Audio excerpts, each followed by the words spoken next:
That's how you play basketball, baby. That's how you fucking play. What is up, guys? It's Bruin Steel here, and this is my post-game video for Game 2 last night of the Eastern Conference Final for my Boston Celtics, as the Boston Celtics tie up the series at 1 as we completely dismantled the Miami Heat 127 to 102. What a fucking game. What a fucking game. And from the start of that first quarter, the start of the second quarter, the Boston Celtics just dominated. You know, we were up by a bunch, and going into this game, I thought that we wouldn't have Smart again because he was out with some injury, and then Al Horford was out in game 1 because of some COVID protocol, whatever. And I'm thinking to myself, oh my god, because, you know, the team announced that Derek White was going to be not playing because he's dealing with personal reasons because he became a father.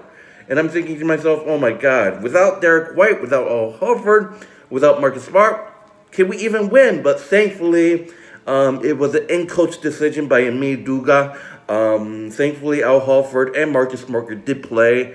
And Marcus Smart went ham, man. He's just a complete beast. There's a reason why this guy is Defensive Player of the Year. He made so many great plays, you know, and this Celtics team just didn't back down. And look, this Celtics team struggled in the third quarter, and that's what it is. The third quarter, we don't seem to play well. And look, when that third quarter happens, I want to talk about that third quarter because it wasn't looking good at the beginning because Jimmy Butler was killing you guys. And it's great that Ime Udoka called a timeout because you make the adjustments, you come back, and what you knew, we make adjustments, we made plays, but there was some, you know, records broken. 9 3-pointers in the first half. That's a stat that's a history hasn't been broken. And then this is the first time because this team led 70 to 45 at halftime, and that is the first time since 1990 that the biggest lead at a halftime any team has had, and that is the Boston Celtics. And the last time that has happened was 1990, and that was great. And then there was a crazy stat saying that for the first time since Rajon Rondo, Marcus Smart scored 20 points, whatever. But people say that stat was fluke and it didn't really matter. But talking about this game, the Celtics kind of struggled in the first quarter. We were down 5-0. Jaylen Brown shot a 3, and then we were down by a little bit, maybe by like 8 points. We were down by a bunch a little bit, but we had a 17-0 run. You know, Jayson Tatum knocking down threes, Grant Williams knocking down threes, and then Marcus Smart knocking down threes. Marcus Smart had an amazing shot. It was behind the backboard M1, and it went in. Marcus Smart had an unbelievable ankle breaker. He broke someone's leg. I believe it was Strauss, whoever his name is, who's a shooting guard. I believe he just broke his ankle, fell down, and then Marcus Smart kind of jumped up and threw it in. Robert Williams III had a great game, 5 points. I mean, he was kind of quiet, but still, he's a great center. He can put back shots. But looking at the stats, Jayson Tatum was 32 minutes on the floor. He was 8 and 13 in field goals. He was 4 and 6 in 3-pointers. He was just on fire with threes, and he was a perfect at 7 and 7 at the free throw line. The Celtics were a perfect 20 and 20 at free throws until the announcer said that the last time a team was perfect in a game of free throws was the Phoenix Suns, 28 and 28, and it was hilarious because one of us missed it. I believe it was, I don't remember who, and then the announcers were like, oh, there goes the streak, which was kind of hilarious. But Jayson Tatum was 7 and 7 in free throws. He had 5 rebounds, 5 were defensive rebounds. He had a total of 27 points. Al Horford was on the floor for 33 minutes. He was 4 and 4 in field goals. He was 2 and 2 in 3-pointers. And he did not go to the free throw line. He had a total of 10 points. And look, Daniel Tice is, I said this many times in the playoff series. Daniel Tice had become a bench player, and Al Horford probably won the starting position over Daniel Tice. Um, Looking at Robert Williams, he played on the floor for 20 minutes. He was 2 and 3 in field goals. He was 0 and 0 at 3. Of course, he's a center. He's big down low. I love Robert Williams third, and he was 1 and 1 at free throws. It was a M1 play. He kind of put back the ball and he went down hard. Counted M1. He was an amazing player. He kind of like got the rebound and then he put it up and he was fouled, smashing him down. He fell down to the floor hard. And then there's freaking Grant Williams and Peyton Pritchard too. And he had 5 points. Marcus Smart, just an amazing game. 40 minutes on the floor. He was 8 and 22 field goals. Looking at it's kind of bad. He was 5 and 12 at the 3-point line. He was 3 and 3 at the free throw line. And he had 24 points. And Marcus Smart just shot many threes, and probably his best shot was, like I said, he shot right behind the back. It was a tough shot. He kind of went behind the backboard, shot it over, made it in, counted M1. And Marcus Smart, man, 24 points. Just an amazing player, man. And Jaylen Brown, 33 minutes. He was 9 and 17 field goals, 4 and 7 in threes. Jaylen Brown had a huge three. It was in the I believe it was the second quarter. It was a deep three. He was 4 and 7 in threes, and he was 2 and 2 at the free throw line. And Marcus Smart, he had 9 rebounds. This team needs to rebound the ball most of the time. And Jaylen Brown also had 24 points. So you got Jaylen Brown was 24, you got Marcus Smart was 24, and you got Jayson Tatum was 27. That's just unbelievable stats. Grant Williams, man, this guy is a beast. 32 minutes on the floor. He was 5 and 7 in field goals. He was 2 and 2 at the free throw line, at the 3-point line, and he was 7 and 8 free throws. He had 19 points. At this point, pretty much, the Heat was getting blown out. Both teams pretty much rest their starters. They didn't bring out Smart for some reason, which was kind of odd, but thankfully they did later on. But it's good if you take out Smart because he was dealing with a leg injury. Peyton Pritchard, 23 minutes off the bench. He was 4 and 8 field goals. He was 2 and 6 as 3-pointers, and he was 0 and 0 at the free throw line. He had 10 points. And then pretty much Amiga Duga noticed that it was just a blowout. There's no reason to play the starters. So he took everyone else. He put Daniel Tyson as a bench player. Daniel Tice had 2 points. And then, Luke Cornett. Luke Cornett had a point with a beautiful feed from Daniel Tice, I believe it was. I forgot who it was. And then Morgan had 1 point. I believe it was a free throw. Yep. And then there's Nick. There's Nick Stostis, who had 3-pointers, who kind of went to the back room because he had an ankle injury. But overall, this was just an unbelievable game. Just complete dominance. But looking at the Heat, PJ Tucker. PJ Tucker, I hope he's okay because he was out for the game with a injury. I think it was an ankle injury. So he was 22 minutes on the floor. He was 2 and 6 in field goals. And he was 1 and 1 3-pointers, and he was 0 and 2 in free throws. So he had 5 points, and he was out. He went out with an injury, so the announcer said he wouldn't return to the game, and hopefully PJ Tucker is okay. Jimmy Butler, obviously the player that killed us. He was killing us in the third quarter. That's why Amiga Duga called timeout because he noticed that we were turning the ball over.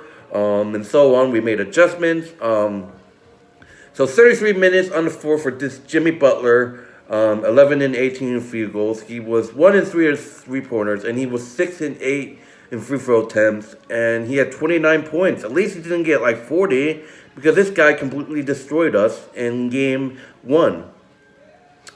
And then there's Bam Adebayo, the center, 29 minutes, 3 and 6 in field goals. He was 0 and 0 at 3-pointers, 0-1 at the free throw line, and he scored 6 points. And Heat fans, I seen your comments saying, "Oh, where is Bam gonna show up? Oh, he's horrible." I mean, it was only game two. I'm sure he's gonna come up anytime. Looking at Vincent, 24 minutes, 5 and 10 of field goals. He was 4 and 8 at the 3-point line, and he did not go to the free throw line. And he had 14 points. And Strauss, Marcus Smart had an unbelievable ankle breaker on Strauss.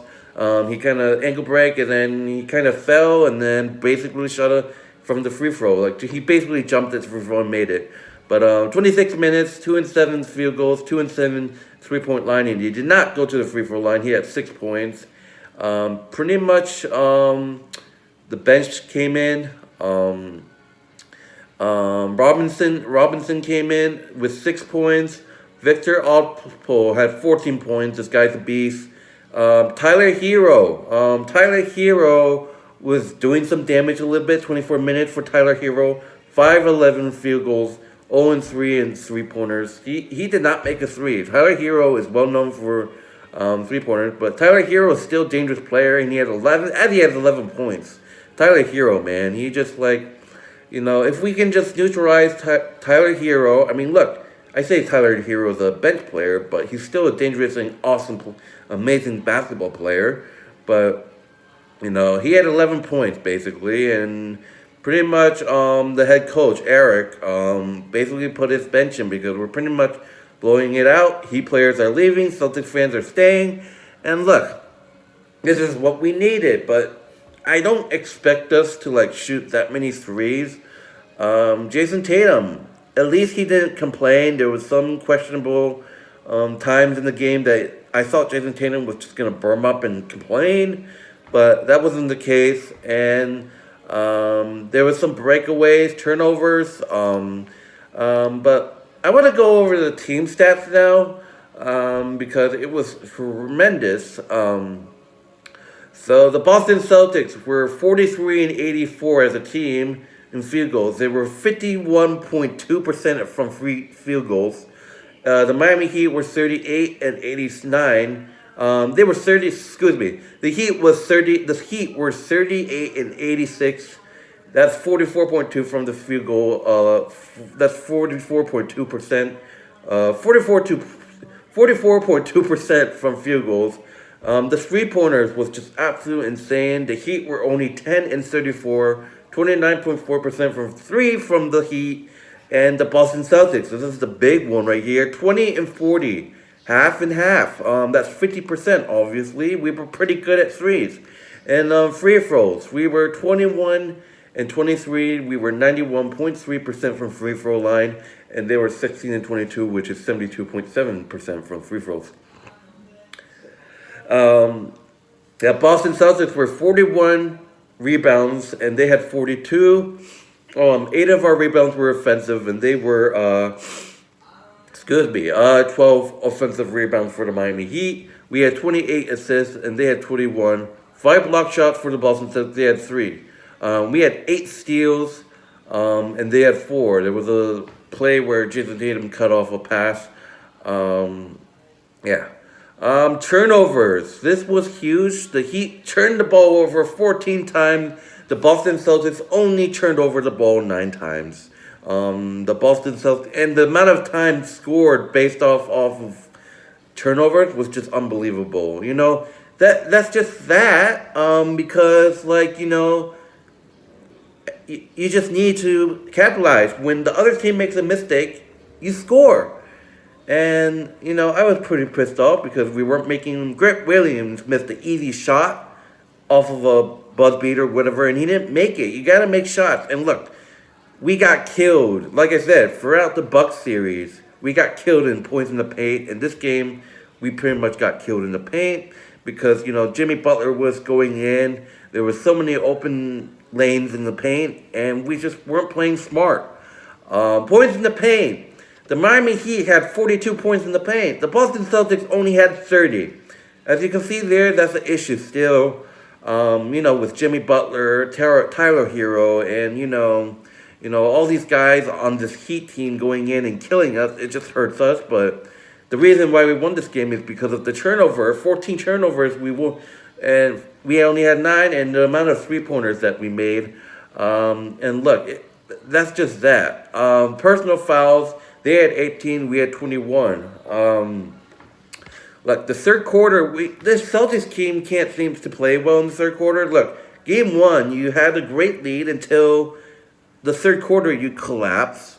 And then last night, you have this huge lead. You were up 70-45 at halftime, and I'm thinking to myself, there's no way that you can blow this lead. And the third quarter starts, and this Celtics teams are not looking good. Jimmy Butler is killing you on both sides of the courts, and it's great that, like I said, it's great that we call timeout. It's great that Madoka is calling timeout because he noticed that adjustments need to be made, and right after that, adjustments have been made. So, and the fourth quarter comes, and pretty much we extended and stayed our lead. And pretty much that's the ball game. We started basically bringing out our bench players. Well, the Miami Heat did. We bring out the bench players like 6 minutes left in the fourth quarter. And look, I'll say this again. I love this guy, but unfortunately, he's probably going to be a starter. But I love Luke Cornett. Maybe because he's 7 foot. I don't know, but he has potential. Call me crazy. I just feel like Luke Cornett is great in the future. I mean, if that guy can play well and he can be a great center, he can be a future for the Celtics. He just needs to make time. And look, I said this about when Taco Fall was on the team. I want to see more of Taco Fall in the future. And look what happens. Shit didn't work out. His contract expired probably. Or maybe Taco Fall wanted out. But apparently we traded him during one offseason. But I definitely want to see Luke Cornett be a future starter.